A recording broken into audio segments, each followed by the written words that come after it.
प्रकाश आंबेडकरांना राष्ट्रपती पदाची ऑफर होती। द्रौपदी मुर्मूंच्या आधी आंबेडकरांना भाजपकडून विचारणा करण्यात आलेली होती।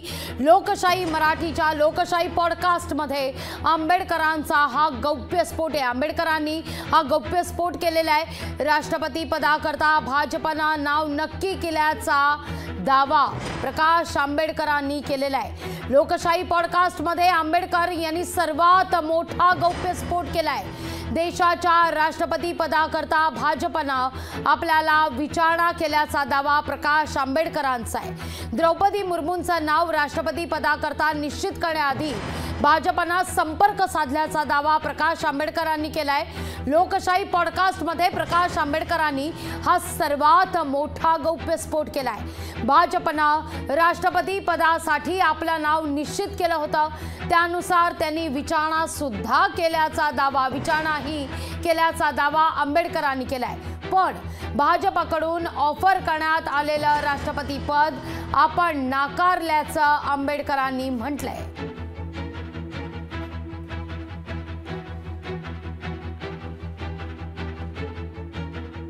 मुर्मूला काढण्याच्या अगोदर मला बीजेपीने विचारलं होतं की would you like to be the president since you are now completing 70। तर मी म्हटलं I have still 10 years left. आणि म्हटलं तुम्ही मला राजकारणातून काढण्याचा प्रयत्न करताय का? उद्याच्या राजकारणामधलं म्हटलं 2024मध्ये जरी पॉलिटिकल पार्टीज व्यवस्थित बिहेव केल्या तर म्हटलं मी तुमच्या विरोधात आहे एवढं लक्षात तुमच्या आहे होय ते म्हटले होते। तेव्हा म्हटलं मला सीनवरनं काढण्याचा तुमचा प्रयत्न चाललाय का? पण मगाच्या गोष्टीपर्यंत तुम्हाला राष्ट्रपती पदाची ऑफर भाजपकडनं होती, राष्ट्रपती व्हावं तुम्ही म्हणून। ही ऑफर कोणी दिली होती, कशी? तर त्याबद्दल मला अजून जाणून घ्यायचं आहे। बीजेपी वाल्यांना विचार, ते तुम्हाला सांगतील। तर तुम्हाला हा ऑफर होतं, कोणी दिलं होतं हे तुम्ही सांगू शकता अधिक प्रभावीपणे? नाही, मी सोर्स कधीच सांगणार नाही। पण ही चर्चा कुठल्या लेवलला झाली होती? म्हणजे वरिष्ठ पातळीवरती झाली होती? कारण तुम्हाला एक सांगतो, ज्यावेळेस ऑफर येते अशा त्यावेळेस unless they have decided it doesn't come. बरं, पण आम्हाला ज्या रस्त्याने जायचं नाही त्या रस्त्याचा आम्ही कधीही विचार केला नाही। म्हणजे काँग्रेसने किंवा NCPने कितीही आमच्या विरोधात भूमिका घेतली, चळवळ मोडून काढण्याचे इथपर्यंत जरी आलं तरी आम्ही BJP बरोबर कधी साथ मिळवणी केली नाही। अनलेस ते रिफॉर्म येस, त्याच्यानंतर मग विचार नाही। पण प्रकाश आंबेडकरांना या देशाचा राष्ट्रपती व्हावं असं का वाटलं नाही? कारण ऑफर होती, भाजपने ठरलं, तुम्ही झाले असतात। प्रश्न असा आहे त्याच्यामध्ये, I could see the situation what is developing आजच्या याच्यामध्ये असणारा ॲट दी नॅशनल लेवल और ॲट दी इंटेलेक्च्युअल लेवल BJPला जर कोण RSS आणि BJPला जर कोणी चॅलेंज करू शकत असेल तर ती फुले आंबेडकरी चळवळच आहे, दुसरं नाही कोणी। आणि त्याच्यातून आणि त्या चळवळीचा असताना जे रिप्रेझेंट आमचा जो ग्रुप करतोय तो करेल। तुम्हाला राष्ट्रपती पद, पंतप्रधान पद, महाराष्ट्राचं मुख्यमंत्री पद काही ऑफर केलं तर तुम्ही जाणार नाही? अजिबात नाही जाणार। जेव्हा राष्ट्रपती पद आल्यानंतर पंतप्रधान आणि मुख्यमंत्री पद काय राहिले त्याच्यामध्ये? याच विषयी अधिक माहिती घेण्याकरता थेट जाऊया आपल्या प्रतिनिधी ज्योत्स्ना गंगणे यांच्याकडे। ज्योत्स्ना, तुम्ही सुद्धा ऐकलं असेल प्रकाश आंबेडकर नेमकं काय म्हणाले? द्रौपदी मुर्मूंआधी आपल्याला राष्ट्रपती पदाची ऑफर होती पण आपण ती नाकारली। ज्या रस्त्यानं जायचंच नाही तो मार्ग का निवडावा आणि म्हणून आपण ही ऑफर नाकारली, असं प्रकाश आंबेडकर लोकशाही पॉडकास्ट मध्ये म्हणतायत। लागवी अगदी बरोबर आहे। यावरून हे मात्र सिद्ध होतं की भाजप सध्या सर्वच पक्षातल्या वरिष्ठ नेत्यांना जे आहे ते पक्षामध्ये येण्यासाठी गळ घालत आहेत, अशा प्रकारची ऑफर देत आहेत। आणि प्रकाश आंबेडकर यांनी स्वतः याचा गौप्यस्फोट जो आहे तो लोकशाही पॉडकास्टवरती केलेला आहे। आणि इतकंच नव्हे तर प्रकाश आंबेडकरांना फक्त पक्षात येण्याची किंवा पक्षासोबत म्हणजे वंचित आणि भाजप एकत्र येण्याची ऑफर नव्हती, तर राष्ट्रपती पदाची सुद्धा ऑफर देण्यात आली होती, असा सुद्धा गौप्यस्फोट जो आहे तो प्रकाश आंबेडकरांनी केलेला आहे। त्यामुळे कुठेतरी आज आपण बघितलं की महाराष्ट्राचे एवढे मोठे दिग्गज नेते, ज्यांचे वडील सुद्धा मुख्यमंत्री होते, जे स्वतः काँग्रेसचे 2 वेळा मुख्यमंत्री राहिलेले आहेत, इतके दिग्गज मोठे नेते जे आहेत, जे आज भाजपमध्ये प्रवेश करतात आणि त्यानंतर अनेक नेत्यांची जी आहे ती वर्णी लागणार आहे असं स्वतः भाजपचे नेते सुद्धा सांगतात. त्यांच्या मोठे काँग्रेसचे नेते जे आहेत ते भाजपमध्ये येणार आहेत, याच्यावरती त्यांचे कार्यकर्ते आणि पदाधिकारी सेलिब्रेशन करतात. यावरून कळतंय की भाजप जेव्हा म्हणतं की 400 पार आम्ही यावेळेस जाणार आहे, तर ते भाजपचे दरवाजे सध्या इतर पक्षातल्या सर्वच वरिष्ठ नेत्यांसाठी खुले आहेत की काय, असा सवाल आता स्वतःच भाजपचे अनेक कार्यकर्ते पदाधिकारी जे आहेत ते त्यांच्या ज्या बैठका होतात, बंद रूममध्ये ज्या बैठका होतात त्याच्यामध्ये विचारल्या जात आहेत. मात्र ज्या पद्धतीने महाराष्ट्राचं सध्याचं राजकारण आहे त्यामुळे असंच पाहायला मिळतं की सत्ताधारी जे पक्ष असतात ते सर्वांचं वेलकम करतायत, मात्र त्यांना सेटल कुठे करणार असा सुद्धा आता काँग्रेसकडून सवाल उपस्थित केला जातोय. पण प्रकाश आंबेडकरांनी जो मोठा गौप्यस्फोट केलेला आहे तो फक्त इतका नाहीये की मला भाजपकडून ऑफर होती, तर भाजपकडून राष्ट्रपती पदाची ऑफर होती. निश्चित या घडीची महत्वाची बातमी आपण पाहतोय. प्रकाश आंबेडकरांना राष्ट्रपती पदाची ऑफर होती. द्रौपदी मुर्मूंआधी प्रकाश आंबेडकर यांना राष्ट्रपती पदाची ऑफर होती. प्रकाश आंबेडकरांनी स्वतः ही बाब लोकशाही पॉडकास्ट मध्ये सांगितलेली आहे. भाजपकडून आपल्याला विचारणा करण्यात आलेली होती असा प्रकाश आंबेडकरांचा लोकशाही पॉडकास्ट मध्ये गौप्यस्फोट आहे. राष्ट्रपती पदासाठी भाजपनं नाव नक्की केल्याचा दावा लोकशाही पॉडकास्ट मध्ये करण्यात आलेला आहे. प्रकाश आंबेडकरांनी हा सर्वात मोठा दावा केलाय, हा सगळ्यात मोठा गौप्यस्फोट केलाय. देशाच्या राष्ट्रपती पदासाठी भाजपनं विचारणा केल्याचा दावा प्रकाश आंबेडकरांनी केलाय. द्रौपदी मुर्मू यांचं नाव जेव्हा जाहीर झालं त्यापूर्वी द्रौपदी मुर्मूंचं नाव राष्ट्रपती पदासाठी निश्चित करण्याआधी भाजपनं आपल्याशी संपर्क साधल्याचा दावा प्रकाश आंबेडकर यांनी लोकशाही पॉडकास्ट मध्ये केलेला आहे. याविषयी बोलण्याकरता राज्याचे सांस्कृतिक मंत्री आणि भाजपचे नेते सुधीर मुनगंटीवार आपल्यासोबत जोडले गेलेले आहेत. सुधीर भाऊ, स्वागत आहे तुमचं लोकशाही मराठीमध्ये. प्रकाश आंबेडकरांचा लोकशाही पॉडकास्ट मध्ये मोठा दावा आहे. द्रौपदी मुर्मू यांना राष्ट्रपती पदासाठी यांचं नाव निश्चित करण्यापूर्वी भाजपनं आपल्याला विचारणा केली असल्याचा प्रकाश आंबेडकर म्हणतायत. नाही, मला माहिती नाही भारतीय जनता पार्टीच्या कोणत्या स्तरावर, वार्ड अध्यक्षापासून तर राष्ट्रीय अध्यक्षापर्यंत कोणत्या स्तरावर त्यांना विचारणा केली. कधी आमच्या कोर टीम मध्ये महाराष्ट्राच्या तर अशी चर्चा झाली नाही.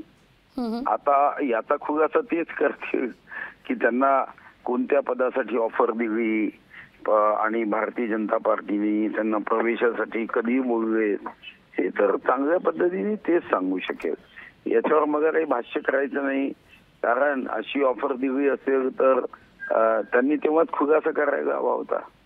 आणि इतक्या मोठ्या स्तरावर आम्हाला अशी ऑफर आहे असं म्हणायचं, नाव घ्यायचं नाही, याचा अर्थ दुसरा होतो ध्वनीत की अशी ऑफर देण्यात यावी अशी इच्छा अप्रत्यक्ष काही लोक व्यक्त करतात. सुधीर भाऊ, याविषयी आमचे संपादक कमलेश सुतार यांनी देखील प्रकाश आंबेडकरांना विचारणा केली की तुम्हाला या सगळ्या संदर्भात कोणी ऑफर दिलेली होती, तर वरिष्ठ पातळीवरून या सगळ्या घडामोडी घडल्या असल्याचं ते म्हणतायत. तसं त्यांनी संकेतच दिले. चॅनल बातम्या राहिले नाही का, अशा कपोकल्पित कथेसाठी आपण चॅनल वापरायचं. सुधीर भाऊ, कपोलकल्पित नाही, स्वतः प्रकाश आंबेडकरच म्हणतायत कपोलकल्पित नाही. कोणी दिली तुम्हाला दुरुस्त करते. विचारा ना तुम्ही, ऑफर कोणी दिली? वार्ड अध्यक्षांनी दिली? कोण्या ऑफर दिली? सुधीर भाऊ, तुम्हाला ऐकवते प्रकाश आंबेडकर नेमका काय म्हणाले? सनसनाटी निर्माण करण्यामध्ये अर्थ आहे का? सुधीर भाऊ, माफ करा, तुम्हाला थांबवते. सनसनाटी निर्माण करण्याचा प्रयत्न नाही, तुम्हाला दुरुस्त करते. माफ करा. प्रकाश आंबेडकर काय म्हणालेत ऐका, त्यानंतर प्रतिक्रिया द्या. मुर्मूला काढण्याच्या अगोदर मला बीजेपीने विचारलं होतं की would you like to be the president since you are now completing 70. तर मी म्हटलं I have still 10 years left. आणि म्हटलं तुम्ही मला राजकारणातून काढण्याचा प्रयत्न करताय का? उद्याच्या राजकारणामधलं म्हटलं 2024मध्ये जरी पॉलिटिकल पार्टीज व्यवस्थित बिहेव केल्या तर म्हटलं मी तुमच्या विरोधात आहे एवढं लक्षात तुमच्या आहे. होय ते म्हटले होते. तेव्हा म्हटलं मला सीनवरनं काढण्याचा तुमचा प्रयत्न चाललाय का? पण मगाच्या गोष्टीपर्यंत तुम्हाला राष्ट्रपती पदाची ऑफर भाजपकडनं होती, राष्ट्रपती व्हावं तुम्ही म्हणून. ही ऑफर कोणी दिली होती, कशी तर त्याबद्दल मला अजून जाणून घ्यायचं आहे. BJP वाल्यांना विचार, ते तुम्हाला सांगतील. तर तुम्हाला हा ऑफर होतं, कोणी दिलं होतं हे तुम्ही सांगू शकता अधिक प्रभावीपणे? नाही, मी सोर्स कधीच सांगणार नाही. पण ही चर्चा कुठल्या लेवलला झाली होती, म्हणजे वरिष्ठ पातळीवरती झाली होती? कारण तुम्हाला एक सांगतो, ज्यावेळेस ऑफर येते अशा, त्यावेळेस unless they have decided doesn't come. बरं. पण आम्हाला ज्या रस्त्याने जायचं नाही त्या रस्त्याचा आम्ही कधीही विचार केला नाही. म्हणजे काँग्रेसने किंवा NCPने कितीही आमच्या विरोधात भूमिका घेतली, चळवळ मोडून काढण्याच्या इथपर्यंत जरी आलं तरी आम्ही BJP बरोबर कधीच हातमिळवणी केली नाही. अनलेस ते रिफॉर्म, येस, त्याच्यानंतर मग विचार. नाही, पण प्रकाश आंबेडकरांना या देशाचा राष्ट्रपती व्हावंसं का वाटलं नाही? कारण ऑफर होती, भाजपने ठरवलं, तुम्ही झाले असतात. प्रश्न असा आहे त्याच्यामध्ये, I could see the situation what is developing आजच्या याच्यामध्ये असणारा ॲट दी नॅशनल लेवलवर, ॲट दी इंटलेक्च्युअल लेवल, BJPला जर कोण RSS आणि BJPला जर कोणी चॅलेंज करू शकत असेल तर ती फुले आंबेडकरी चळवळच आहे, दुसरं नाही कोणी. आणि त्याच्यातून आणि त्या चळवळीचं असणारं जे रिप्रेझेंट आमचा जो ग्रुप करतोय तो करेल. तुम्हाला राष्ट्रपती पद, पंतप्रधान पद, महाराष्ट्राचं मुख्यमंत्री पद काही ऑफर केलं तर तुम्ही जाणार नाही? अजिबात नाही जाणार. जेव्हा राष्ट्रपती पद आले तर पंतप्रधान आणि मुख्यमंत्री पद काय राहिले त्याच्यामध्ये?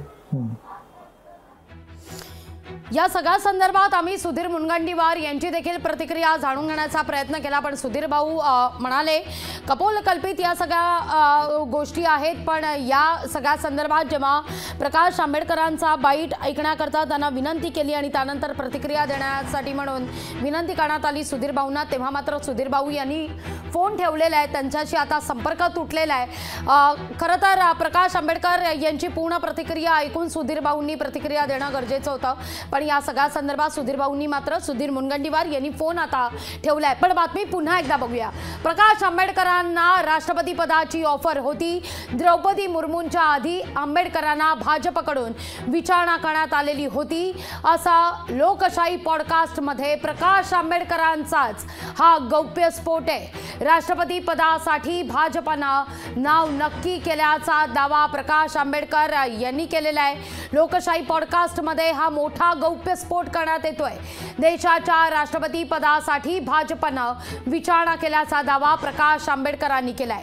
द्रौपदी मुर्मू यांचं नाव जेव्हा निश्चित करण्यात आलं त्यापूर्वी भाजपनं आपल्याशी सुद्धा संपर्क साधल्याचा दावा प्रकाश आंबेडकरांनी केलाय. लोकशाही पॉडकास्टमध्ये प्रकाश आंबेडकरांचा हा सर्वात मोठा गौप्यस्फोट आहे.